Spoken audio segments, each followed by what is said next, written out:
as I said, this is going to be, it's not been planned. This is literally just about a discussion about what people have found helpful for attracting clients, marketing clients, what they found not helpful. Maybe we can discuss potentially that as well. And also maybe going through some of the things that are in the training or things I've tried, other people have tried as well. So who would like to kick off? Either with questions or things that they've done that they found helpful, for example. There's a lot of noise here. Where's the noise coming from? I don't want to mute any of you because we want to have a discussion here. So maybe Catherine Skeleton would like to ask a question. Sorry, I was trying to get some paper. Okay, so it's a pretty general, attracting clients, and people will be in different situations, some starting up completely fresh, some already running their own clinic, and then trying to sort of attract clients that would be interested in this work as well. And that's quite different from setting up in actually taking the clients you normally do and transitioning them through to this work, or setting up a specific clinic for people that would be open to the service. So, who wants to go? I'll go.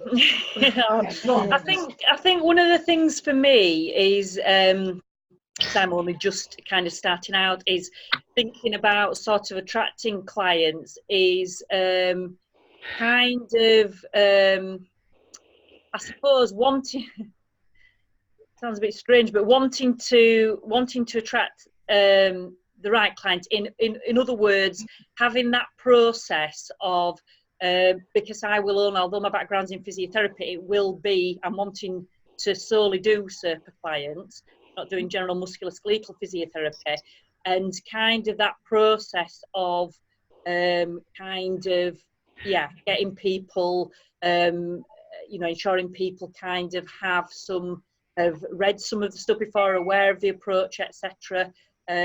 Because yeah, those are people that I want to work with. And I guess also, I suppose there's something around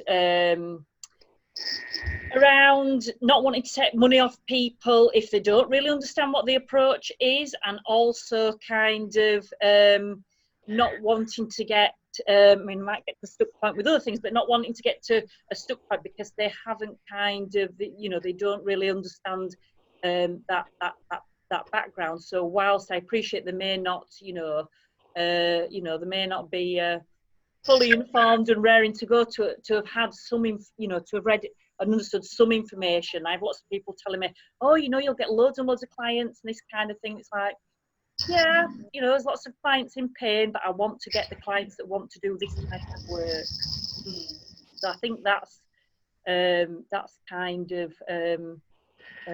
one of my sort of queries, and I guess that process of obviously, maybe taking contact from people, phone calls or whatever, and that process of, I am thinking of doing that free half-hour consultation to kind of discuss where they are, and yeah, I suppose it feels a bit uncomfortable thinking, saying to them perhaps, I think you need to look at this, this, look at things a little bit further before I take you on. But that is absolutely how I feel. I don't want to be taking people on it.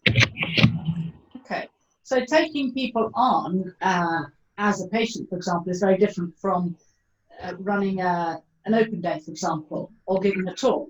In that, then you could do that as the first stage in introducing it to people, and then recommending the book or the leaflet or something to move on to. And that's certainly, I've done both of those. Whose is the dog? Is that yours, Jim? That's mine. Sorry. That's all right. We've got a cat and a dog and a skeleton.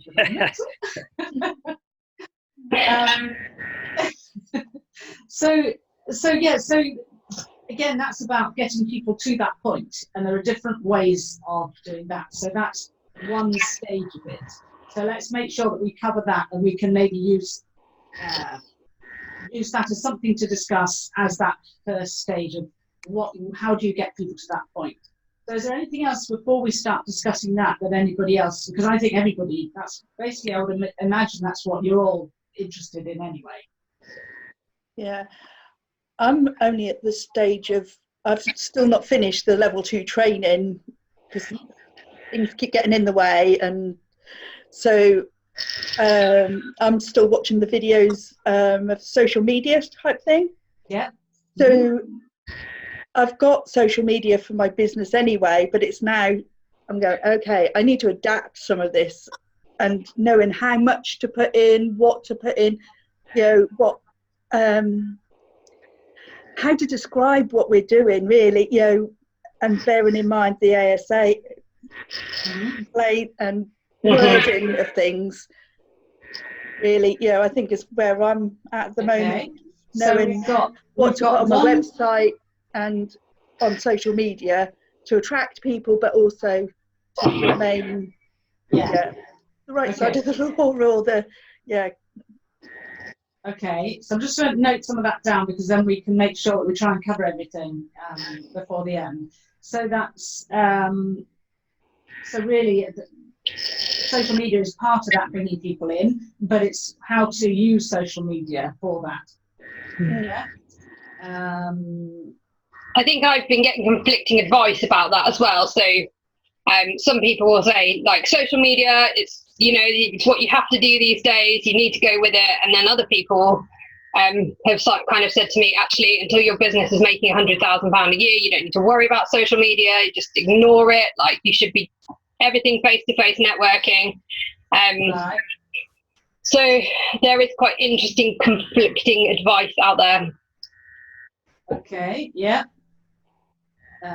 Okay, anything else as to what people are looking for, or what we need to discuss, what we want to discuss? Oh, I was wondering about, oh, sorry, go on. No, go ahead, Catherine.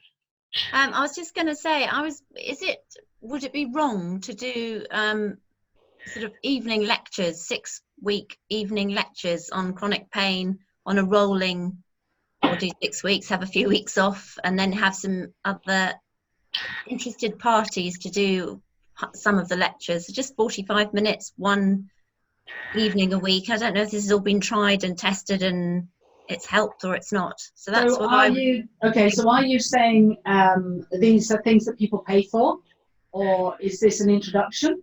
It would be an introduction, but I would say that because when you go to a place, you have to obviously, unless I can find somewhere that will do it for free, doing it in a village hall, I don't think gives the right impression. I think it has to be done somewhere that feels quite professional, and therefore that costs money usually. And therefore, out of interest, when I first started this and I used to do my monthly talks, we met at the tennis club clubhouse. Okay. So it was a basic clubhouse. It was pleasant, it was nice enough, but it was still just a tennis clubhouse. And alternatively, I was thinking about using a village hall. And it was all about cost for me at that point. I was charging £5 each to cover, I provided tea and coffee, and I had a low rent. So I literally would, and then when we didn't have enough people, because most of my work was going online, we started meeting in a pub, because then I wasn't renting the room and having to fork out from people not turning up. So initially, when we were getting a dozen or so people, we'd get sort of between 10 and 18 people. Then I was charging £5, providing tea and coffee, and it covered the rent. And then after that, we literally would, because they want to talk. There's just people, actually, having said that, these are people who were already open to the concept and wanting to get together and meet other people. So very bit different from bringing them into it. Yeah. How did those 10 people know a bit about it? Because they were ones that were working with me anyway, and they were ones who came to me as a physio, and then I was, moving them down the route towards SIRPA. Most of them, after an assessment, then would do this, but also they were people who found me online when I started doing some online work. But so I suppose that's not the introduction, but just to point out that actually, yes, it's ideal. That's why we choose the RSM for our conferences, for example, because it's how it looks. If you could get a GP practice to allow you to use a room in an evening, then I would suggest that, yes, that would be better if you could.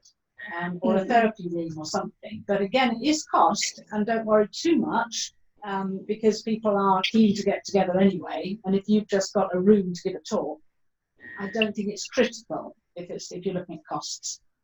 I was going to say, lot of libraries have a budget to allow you to have free rooms now, because they have, you know, like they're so underused, and they're trying to prove their usefulness to keep open. I've used all our libraries locally for various different courses and groups that I run, and they all let me have a free room. Wow. I've done loads of different courses in them, various different size rooms, you know, therapy rooms for one-to-one work. Sometimes when people can't get to me, I'll say I'll meet you in the local library. Just ring them up and they say, yeah, you can have the small office, or they'll let me have their theatre. You know, they've got a lecture theatre in one of them locally, or a meeting room. Yeah, they've got so many different options as well, various places. So yeah, get in with the library coordinator or local. I will. I like libraries. They make exactly. It's a good place. It's an information place. Exactly. You know, and people then relate to that as somewhere to go to find out something new, to learn something. Yeah, good idea. Yeah, I like that. The other thing is linking with somebody else, another business. And that's certainly something that I did a few years ago with this work. And I ran another open day where we ran it at the local spa. So this is a really lovely spa, and I knew the owner excuse me, through networking. And I just said, would you be interested to, if I ran an open day at your spa, or an open evening at your spa, which means that we're promoting your spa as well as my work. So the people coming are new to them. So we promoted it through SIRPA, they promoted it through their spa, and we promoted it in the regional local newspapers as well. So and we all ended up gaining clients from that. And that was free, because they're not going to charge for a room if they're hoping to get new clients anyway.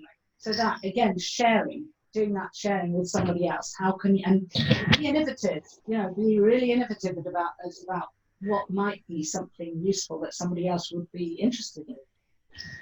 And did you get good not feedback? Was there a good result from doing it? Always. When I've done an open day, always. Okay. So the first one I did was when I set up my clinic initially, and it wasn't this work. It was the adaptive reflex therapy and spinal pain. But that set my business up. I was inundated with people who wanted to come and have a trial 20-minute session with me. With this work, I offered a 15-minute, it's probably a bit of a rush, but maybe a 20-minute I'd probably do the next time, a 20-minute discussion to help them understand what was going on with them, giving them a little bit, them giving me a bit of history, me explaining a little bit, and then I had my book so they could buy my book if they wanted. But I also took the patient leaflet so that if they didn't feel they were convinced enough to buy a book, then we went away with the leaflet and they could then read that and come back. And of those, I mean, I can't remember, I did it over a couple of days because we did have a lot, so probably a dozen. And I think 8 of those came on and actually had made appointments with me at a later date. Okay. Is that what you did in the open day? You did the slots, 20-minute slots? Yeah, when I did the open day initially, my first one when I left the NHS, I did it from home in my clinic here, and I had a friend actually who was providing tea and coffee while I was going through people, and I was just completely inundated. I had no idea I'd be getting so many people. But that was really, really good. So that was, and most of those became clients because I was able to actually treat them, give them a 20-minute treatment. For this other one at the spa, I gave them 15-minute appointments, and I just talked to them and discussed and listened to what they were saying, and then in that 15 minutes explained about the concept and helped raise awareness, and then suggested they read my book. And then after that, I followed them up, and of those, then about 8 of them. And how did you get people to find out about that? Because even with talks, I found I have to pay, goodness knows, £100 on Facebook advertising to even get 10 people in the room. So yeah, it's tough initially, definitely. I mean, the way I found interest for that was through the local papers. They're always looking for a story. Okay, there's template for how to write a press release in the training. And I've done it. No response. Yeah, okay. Yeah, And I've done it I have that as well, where there's no response, and I've had times when I've rung up the paper 3 times, and eventually then they've said, oh no, usually they say, no, I haven't received that. They are inundated with emails, but they are also looking for stories.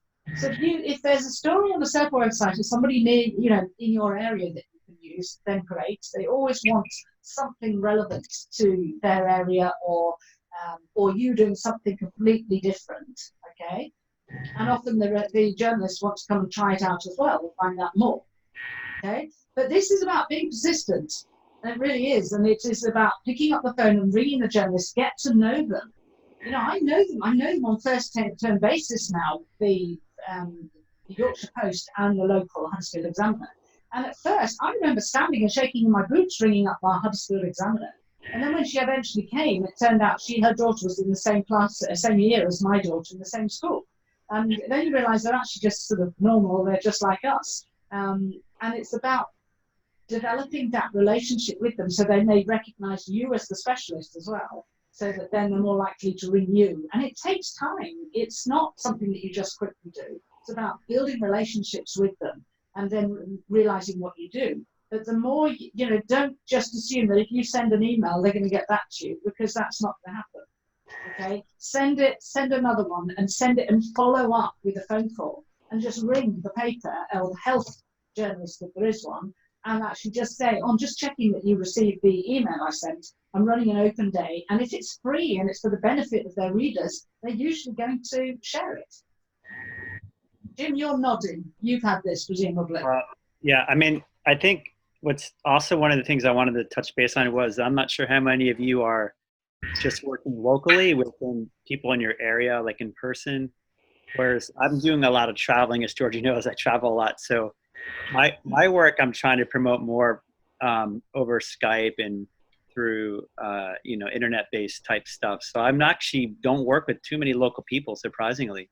I haven't really marketed myself that way, although if I was in San Diego all the time, I probably would. I would, being a physiotherapist, I might start talking to other physios who treat chronic pain people that are having difficulty treating them, or within my profession, talk to other people or physicians. But so the question I have more is about, how do you get a presence via social media or people out there throughout the world to do work remotely, which is what I've been doing. So one of the things that's helped me is I developed a YouTube channel where I put out a lot of free content as much as I can, and that's helped me get some referrals.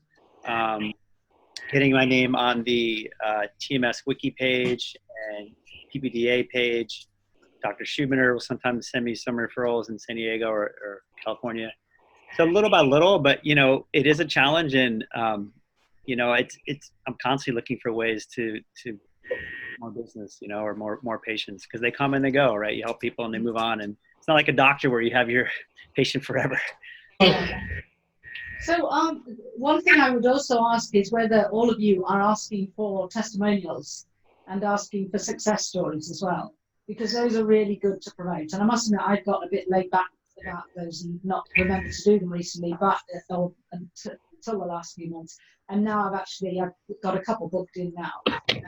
And one, literally somebody emailed this week and just said, and it's about the 3rd time she's emailed, because she's actually gone off traveling around the world, and just popping in and then just saying, telling you I'm here and I'm just having an amazing time and thank you so much, my life's changed. And it suddenly sort of pinged in my head, and I thought, actually, wait a minute, we haven't done a success story with you. Would you like to do one? And she said yes, so we're going to do one with her. And even if not, when you ask your clients or patients when they leave, when they're finished, to recommend you. And this is always hard, because it's hard to sort of ask somebody to promote you. But actually, people are always willing to do that. And if you're actually saying to them, I'm really just developing this business at the moment. And if you would recommend me to a few of your friends, or even give them some cards and ask them to recommend, if you hear of somebody who has pain, then please could you mention that, then the chances are that they will do that. And if you've got somebody who emails you to say thank you, or who is leaving and they've just said something nice, just say, could I quote you on that? Okay, and even if you write that down and copy it and post it somewhere to make sure that people are learn about you. But again, when you start, you're going to have a small database. I think I had my family to begin with, and then my brother said, your newsletters are too long, can I opt out? He's got back pain at the moment, interestingly, and went to see Matt Hill. So we'll see. Anyway, so yeah, Tina. No, I was just going to say I always have a feedback form that I give them the session before last, and you know, if they don't fill it in and bring it back, I then get them to fill it in at the last session. So good idea, because try if and you ask them to do it on the last session and they go away with it, they're unlikely. Yeah, they won't bring it back, and you won't get it posted or anything because they're not going to post that. So yeah, so that's a good idea. Try and get it done, and then. But your testimonials, you sometimes video them as well, don't you? You get success stories videoed, so. People do, I mean, they are long, but people do like video recovery stories. It's more about people who are already interested, because people who don't know about this work will not necessarily watch a long video. And we would probably do well to sort of cut snippets and just do brief ones as well. And they do that with the old Pain to Go as well. They actually sit the client down, they ask if they can video them, and then literally just do a 2 or 3 minute video asking them, you know, what they were like, how they now would they recommend it. So anything like that. But locally as well, locally networking, I mean, obviously it's not for online, Jim, but when I set up initially, I joined a business networking group, and it really helped. I became known as the Pain Lady. But it did really help me get known, and I've sort of, because now all my work's online like you, Jim, I just don't network locally, which probably for me it would be good, just because then I'm not so isolated. But on the whole, at the beginning I did a lot of networking and got to know people and went and gave talks at networking as well. Yeah. Okay, so when you think of giving talk, and back to you, Catherine, I think your idea of evening lectures is good, and like you say, it's just beginning to. It takes time, and then it's beginning to build that awareness of what's going on. And if you're having rolling lectures, and people come and they're interested, then they will tell other people, and then they will come. Do you think it's a bit crazy to do a course of 6 weeks? Where you it depends what you're doing. What are you intending for that? If it's if it's all for free, then what are you providing? Well, I thought the first 2 weeks may be more of the sort of knowledge base behind it, and then it would be a session on journaling, a session on meditation. I can't remember, I did write them all down, and then to have a sort of like a guest speaker, perhaps coming in, someone who, you know, does emotional freedom technique or something like that, another local professional. And what's the benefit for you? It would just be this, hopefully getting more and more people in. That's why I'm wondering, is it too much effort? Yes. But not enough comeback? Would it be a lot of effort? Talking of which, it would also help to build my own confidence and being able to get methods across, you know, absolutely. to get my confidence and being able to speak to audiences and things. And I guess it would probably start off fairly small. There might only be 2 or 3 people, if that. So again, it's always looking at what's the benefit for you, why would you want to do this, and if there's a good enough reason, then absolutely, why not? And if that is, like you say, going to help you to gain confidence in speaking in public and in putting together some information to be able to put that across, you will evolve, that will evolve, and then hopefully people will start telling other people. And as we know, many people will read a book and recover, but there are other people that need more support and guidance. So if you're giving the basic information there and encouraging them just to open up to, for example, the information in the books, and then those who need more support guidance, then they're ones that would then be able to come along to you and then work with you. So yeah, I mean, it might be slow going to build to begin with, but there's a good reason for you to be doing that. So why not? And maybe just charge a small amount so it's covering. Well, I was I don't know, it just jumped to my mind, £35 for the 6 weeks, which is something like £5 a night, which is similar to what you were saying. And it's not a lot of money to part with, I don't think, but it might just be enough to cover cover costs, but you know, if my Yeah. local pub doesn't mind. Yeah, well, quite. But the other thing is, if you don't charge anything, then they're less likely to commit. Yeah. And come Yeah. back. We did an experiment in the NHS when we were starting off doing courses in our IAT service, and we tried just charging £1 a session for one of our courses, which was traditionally free, and Right. we had no dropout, and people rated us higher than the previous cohort that paid nothing. Nothing had changed. It was Yeah. exactly the same content, the same instructors. Yeah. It's interesting, isn't it? £1 a week, just because they'd paid that, they rated it higher. Oh, so it'll be All £5 pain. even better than if I charge them £5. Yeah, exactly. People value things that they pay for. Yeah, and I think if you just, as you say, charging £5 or 35 for the lot, if by charging a amount for all 6, if it is 6, then that sort of them keeps coming. people going and completing the course and realizing it's something a definite. There is some positive, you know, to get out of it at the end of it. So yeah, absolutely. And then as long as you're doing you recognise that anybody who does need more support and guidance, that they recognise that it may well be that they could do with one-to-one support and guidance, and you're making sure they know all the red flags and everything like that, then I don't see why not. Yeah. Georgie, quick question. What do you, out of all your things you use for marketing, what's the most common way people find you? Is it through do you track that? Is it through your book, or is it through your website, or how do people come to you mostly? It's a good question. Yes, I do. I write it down. I'm not sure we've actually collated all that recently. Some from the TMS Wiki. Yes, many from my book. We've read my book and then come back. And also I have a website, a single page website, and that's my marketing website. So it's not, I was told when I set up the websites that I shouldn't have an information website. But you try actually promoting this work without having an understanding of it. It's quite challenging. So my georgieoldfield.com website and the SIRPA.org website are information websites, and people can find that information there and then make a decision whether they want to. My marketing website is recoveryfrombackpain.co.uk, and that is literally just a pure marketing one. It just tells a little bit about the fact that I work with chronic pain, and if you'd like to find more, put your details in. Okay, so straight away we're saying, yes, here's a video that you can watch which will give you some guidance as to how you could begin to resolve your chronic pain. I have to go through that now because that's the one website I haven't looked at since the ASA decision that we can't say recovery or cure. So I do need to listen to that video, and that's on my list of what to do. But it's about saying, right, if you're struggling with pain and you want some help, then actually listen to this video and we might be able to help you, and you can learn a couple of things that will help you to start soothing your pain, and they give their email address for that.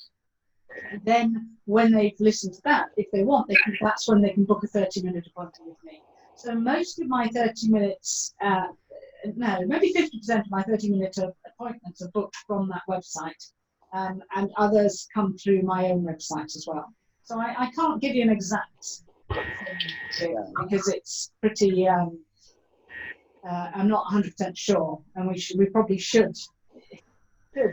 We ought to look at all that and find out, and then we could promote that. But you know what, SIRPA takes up so much of my time that I don't have time to look at where people are coming to me from.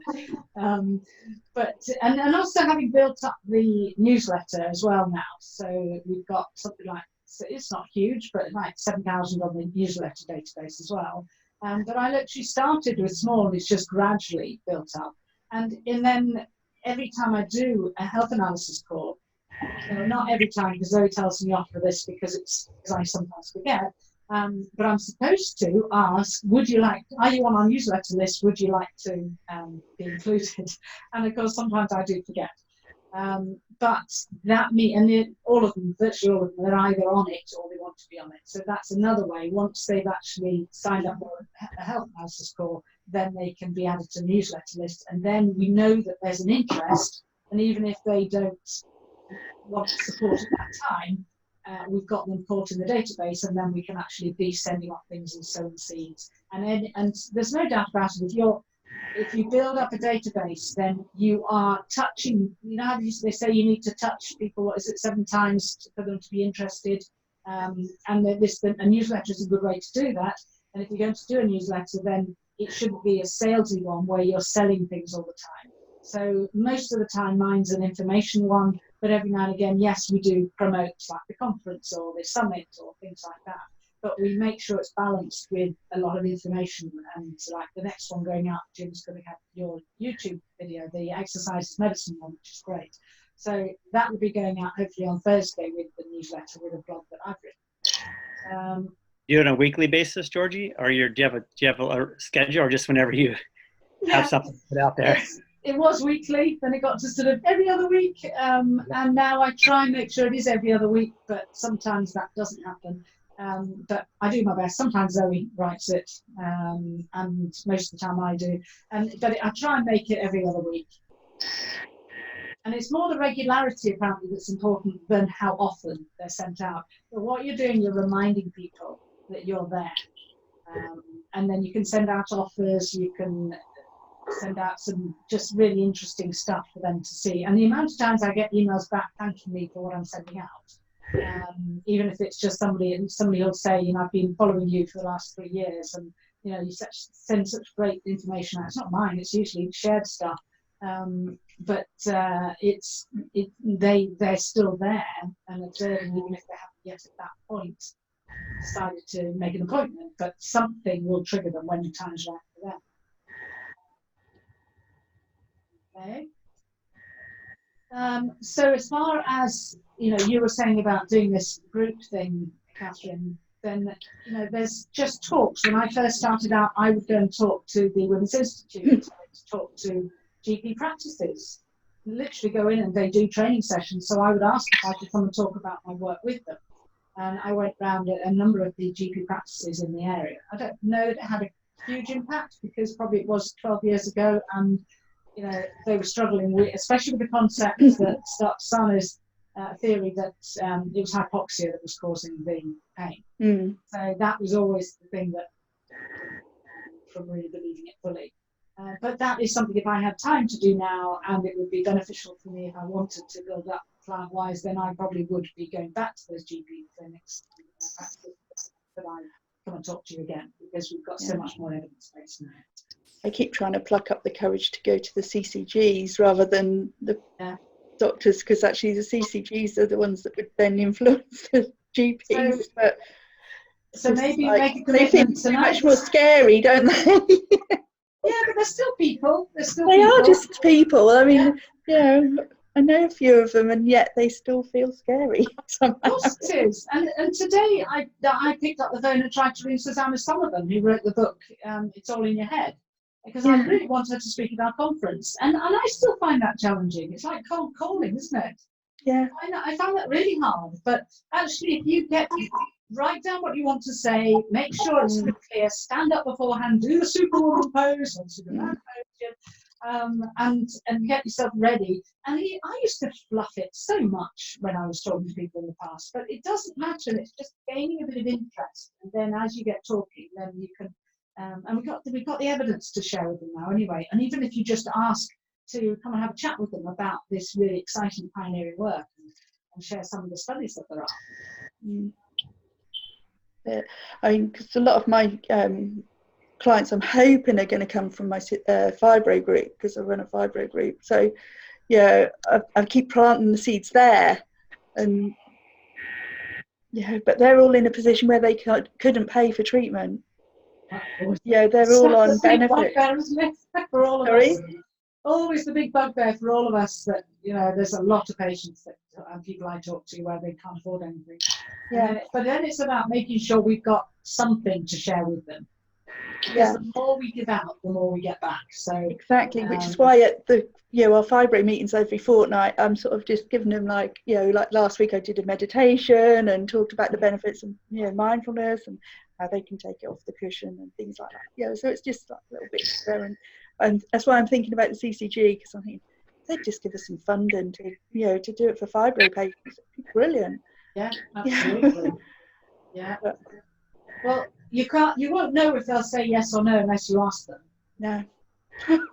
So then it's writing a funding bid. Make it come. Oh God, yeah. See, I've always avoided that. That's the last thing Yeah, I I go. want to do. But you can at least see if there's any interest, and there may well be somebody else who's done a bid in our group that you would be able to actually just get in touch with them and see.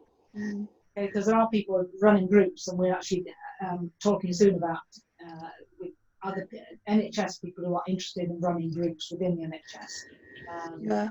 Having a discussion about how learning from the people who've already tried it and moving forward with that. But yeah, it's whether it's giving talks to a mother's group or mother's groups are great. Do you know what? I went into my kids' school. God, that was a long time ago. Oh no, they'd left there. It was their junior school, and I went in to talk to them, to talk to all the staff about this work. They loved it. There weren't that many that came on as clients afterwards, but it was, again, it's the word of mouth. It's about talking to them, and then they talk to their friends. So just be, open-minded as to who you could talk to. And if you just talk to a group of your friends first, like you say, Catherine, starting small and developing your skills and confidence in as well, because it is scary when you first get out there and start talking. But get little groups like school, your children's parents, or a little group that you have, whatever, it might be a sports group or something. And I done a couple of WI talks, and the last one I did, I really enjoyed doing. It was a bit of a surprise. Yes, when you get started with something like that, it's really good fun. And church groups, I've gone and spoken to a church group before now. Okay, and so and actually, when you realise that actually they're just really interested and wanting to ask questions, it actually can be quite fun. So networking, there are so many networking groups here. You could, some are free, some are just that you pay as you go, some of them are the more regular ones, and that's a really good way to get known and to be able to start people referring to. This is business groups. This is networking, yes. Yeah. Where do they exist? Everywhere. Yeah, everywhere. So many of them, Catherine. Like, so many of them. Yeah. I could network 3 times a day, every day, around my area. Yeah, you could. Yeah. How You do you Go breakfast find out one and be about there them? for the 11s. Yes, that's true. So you've got like the BNI, BNI networking. You've got is it B2B? I don't know. Yeah, for networking. Okay. There's a women's one as well, isn't there? There's a what? There's a women's networking. Oh yes. Depends Lots where you of go. women's ones. Yeah. This women's networking in various places as well. I'm trying to think of the one that my old coach runs now. Women. There's a lot women in business. I can't remember. If you just Google networking in your area, Catherine, I bet you a number of groups will come up.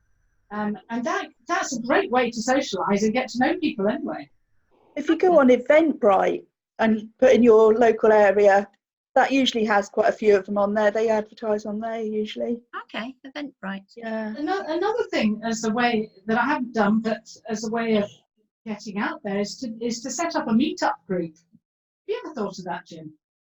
It's international, isn't it? Yeah, I haven't done that yet. I know they have meetup groups locally here, like in local area. We had one girl who went to Dr. Schubinder's training, and she was trying to start a meetup group. It didn't really take off, though. She was trying to get people with pain, but it didn't work for her, but it could. Good. But yeah, I suppose it depends on how you're doing it and where you are, but that's just another platform, because Meetup will publicize it to people around there. And again, how are you publicizing it? So potentially that could be another way of doing it. Social media. I don't know why somebody would say don't bother with social media unless we've got over 100,000 people. I mean, I've got to where I am from using social media. I haven't got that far, but I certainly don't have 100,000 people. No, £100,000 turnover a year. Well, I certainly don't have that.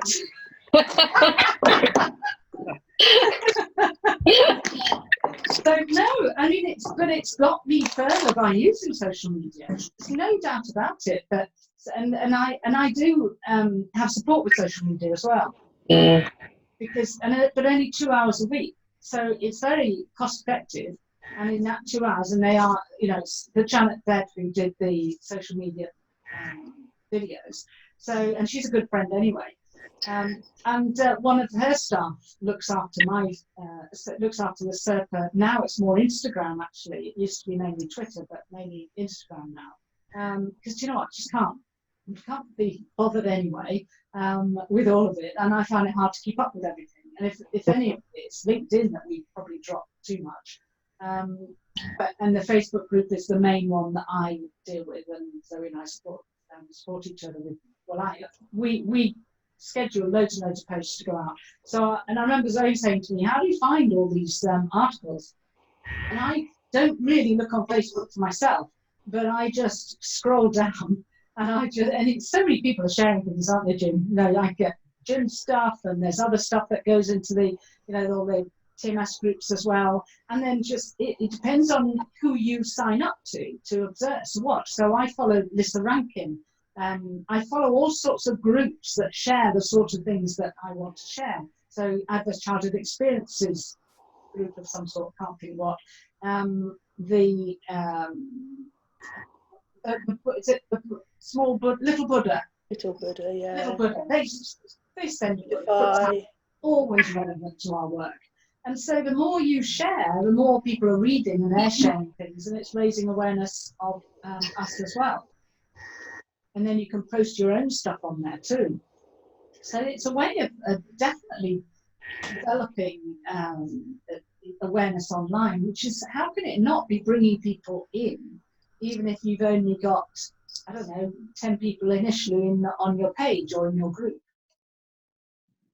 It's probably more about deciding how to spend your time, isn't it? Because absolutely, if I could spend all my time on social media, yes. But then I wouldn't be doing anything else. So I would be suggesting choosing a platform that you want to use and focusing on that, and decide on how much time you have got to spend, recognizing that is part of your marketing, and therefore, and I probably spend, it sounds ridiculous, probably 10 minutes a day on Facebook actually going through stuff to just pick and choose things. And then I put them in, we have an online job list thing, so I put it in on there on the Facebook scheduling, and then when Zoe's in, she schedules them all in Facebook. So, okay, that bit takes a bit longer, or you can just do it straight away. If you're looking at, if it is Facebook, if you're looking at Facebook, then you would just share it straight away and write something in there. Or Twitter, but they say Instagram is the thing where most of the young people are going these days. And so maybe actually, if you can, and this is what at first I thought, oh God, I don't know how to use Instagram, I'm going to use that. But then I started, doing that, and I actually, although I don't run the SIRPA page, I do have my own, and I keep that personal actually, because I just want to follow friends and things with it and share personal photos, so I don't accept loads of people. And I say on it, if you're interested in my work, please go to SIRPA. It's still amazing how many people want to befriend me, and I don't know who they are, but I know that one of their friends is Howard Schubiner, for example. No, give me some privacy. So do you share what you're sharing just to your own page or to the SIRPA page? I mean, do you take that and put it on lots of other sites to spread the word? Okay, so for on example, Facebook, for example. Yes. So obviously we've got a few groups. We've got the patient group that are doing the online program. We've got the members group, the TMS and PPD group, and the SIRPA page.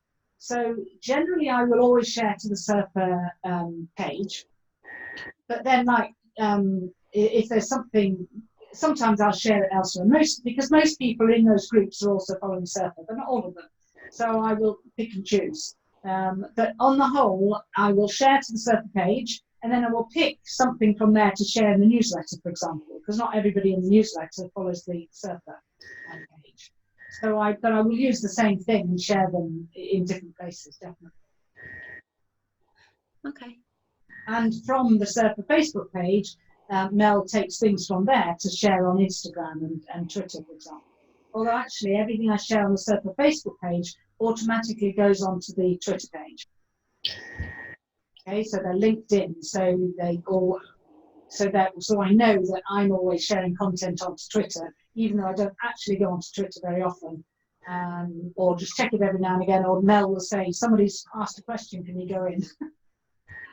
So and is Mel part of Mel works with Janet Beth. Yeah. Okay. Yeah, so she's the one that just does two, and she lives in France, and she just does two. She works just 2 hours a week basically for us.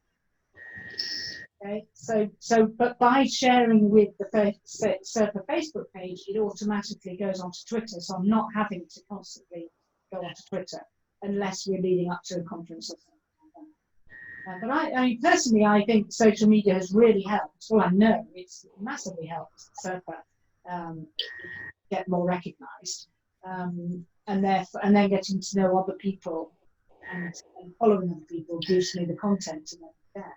And even if you just set aside like half an hour a day for social media, but decide where you want to focus, and do you want, for example, an Instagram account, which means everything goes on there, and then gradually start looking at how you can, the more people you follow, the more likely they are to follow you as well, and grow through that way.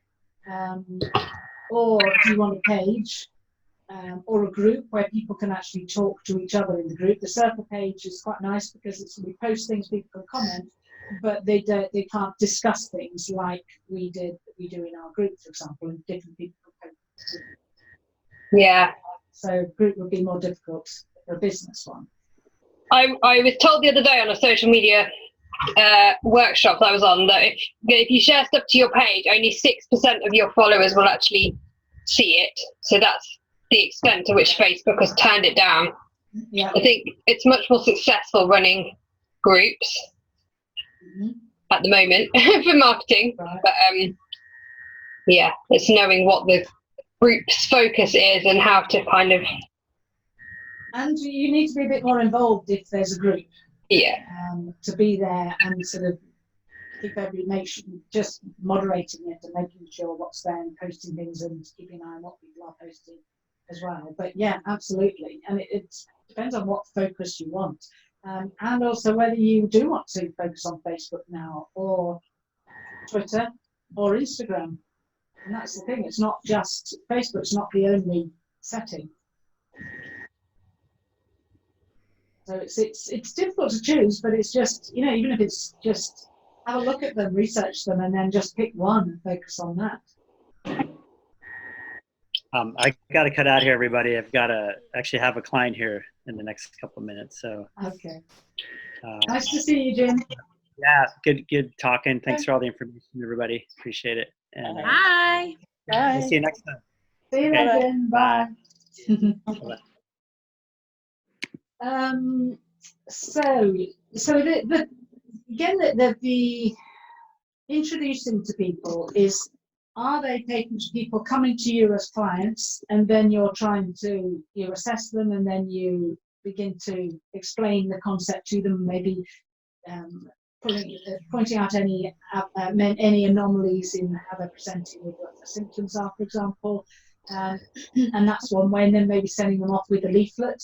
And then if they are coming to you as they would to as your physio, osteopath, or whatever it is you are, then it might be you just carry on with that. And then if they're interested, then you're obviously going to explain it and then see if they are then open to the SIRPA approach. But it might be that you need to sow seeds, so that you start using your conventional treatment and then you're sowing seeds as you're talking. and that's very difficult from actually talking to them and then getting them ready to actually be with you and come to you as somebody already aware of this work. So that's the key work, isn't it, that we were talking about before? Okay, so, and that's the giving them going out and giving a talk, doing some of the social media stuff, going networking, doing a lecture or something, doing an open day, and then talking, maybe spending 20 minutes or so with each person. It might be doing the free calls that I do, and those free calls come to funneled in from the website, my website, that shows them a video first. It explains about the concept, it gives them some ideas as to what they can do, and then they get the choice to book an appointment. Are you off, Damaris? No, I'd like to say I have a dilemma in the fact that a lot of my patients, my SIRPA clients, were patients, and it's my biggest struggle is the pricing thing, you know. So if I've got them there, how do I, you know, I mean, and this is something I need to work out, but it's changing them from being the physio tariff, as it were, to a SIRPA, because obviously they get a lot more support. And has anyone else had that? That is a different subject, really. For tonight. Okay, fine. Okay, that's fine. We can talk about that another time, and I know that was something that, and I know there are other people who are questioning that at the moment, and it's something that I struggled with at the beginning. So what I did was increase my physio rates. Okay, so it was less of a jump. Fine. I thought I would lose people, and I didn't. Okay, that's fine. And I completely, Yeah. No worries. But there are people that want to talk about that, and maybe that's something we could discuss on the next one. But because we're already an hour in, probably it's not great right now. No, okay. But I can't remember what I was saying at that time. Anyway, yeah. Any other questions in relation to attracting clients? That was good feedback. Yeah, actually, what I was saying was about the 30-minute talk. Yes, what I was going to, and my brain had sort of switched off then, but what I was wanting to say was the 30-minute talks are very different, or the health analysis calls are very different, depending on whether somebody comes from completely new to my work, with obviously if they've not read my book and they've come from the Recovery from Back Pain website, and I often forget this because I'm assuming they've come having read my book. I do ask at some point, and often what happens is that they've just watched that video and they've not looked at anything else. They've just booked a call, and then it's about listening to their story. But the nice thing is that even at that point, you know that they are open to something different. Okay, so if you've just done a quick talk or a quick health analysis call, then it will enable you to be able to explain things. But it will be a different way. You'll be starting from scratch, really, with people who are completely new, and being aware of that. But at least you know they're open. It's not like somebody coming as a client, you treat them physically, and then you're suddenly telling them something different. That's one stage. Another stage is they're already aware it's something different, and therefore they're open and want to find out more, or they've already read one of the books and they know they need support and guidance with that. Anybody else got any suggestions or anything they want to say that's been helpful? No? Okay. So maybe we should make a point the next time we talk about costings as well, because that is another thing. It's a good point, Damaris, and it is another thing that people have been talking about. So maybe we should mention that on the next webinar.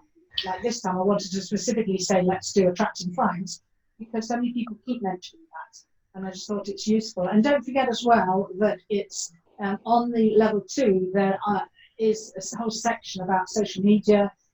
There are the videos by Janet Bed in the members group as well, and there's a draft, for example, of how to write a template and how to write a press release, and some other ideas about how to attract clients.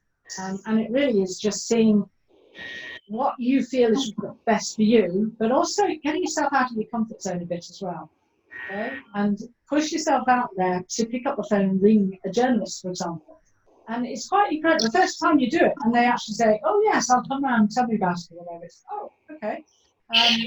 And that's free. If you can get free advertising through an article in the local paper or the regional paper, that's fabulous.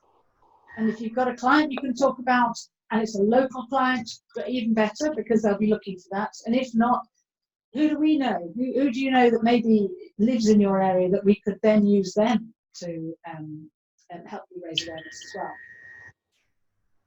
Okay. Okay. So we leave it now then. When we next get together to do the pricing, could we incorporate into that the sort of like how best to offer it in packages or one by one, or how many, how often? Good idea. That sort of thing. Yeah. Good idea. Well done, Damaris, for bringing that point up as well in the first place. So yes, let's do that. Okay. And then so we're in October, aren't we? So I think we've got another one planned in November, I think.